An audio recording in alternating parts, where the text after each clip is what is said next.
സുബ്ഹാനല്ലാഹ്, ഖുർആൻ ഓതുന്ന നമ്മള് എപ്പ ഖുർആൻ ഓത്ത് നിർത്തിയാലും അഷ്റഫുൽ ഖൽഖ് സ്വല്ലല്ലാഹു അലൈഹി വസല്ലമ തങ്ങൾ ദുആ ചെയ്തിരുന്നൊരു ദുആയുണ്ട്, അത് ചെയ്യാൻ മറക്കരുത്.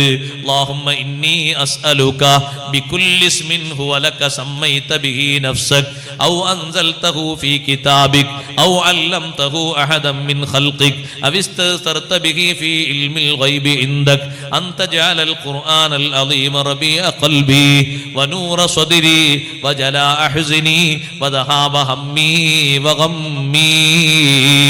നമ്മുടെ ജീവിതത്തിന്റെ പ്രശ്നങ്ങളൊക്കെ മാറിക്കിട്ടാൻ, നമ്മുടെ ഖൽബിൽ ഈമാനിന്റെ വെളിച്ചം കൂടുതലായി കിട്ടാൻ, നമ്മുടെ ശരീരത്തിന് ആരോഗ്യം നിലനിന്ന് കിട്ടാൻ, നമ്മുടെ ശരീരത്തിന്റെ ഭാഗങ്ങൾക്ക് അവയവങ്ങൾക്ക് അല്ലാഹു നൽകിയ ആരോഗ്യവും സന്തോഷവും നിലനിർത്തി കിട്ടാൻ എല്ലാം ഉൾപ്പെടുത്തിക്കൊണ്ടുള്ളൊരു ദുആ.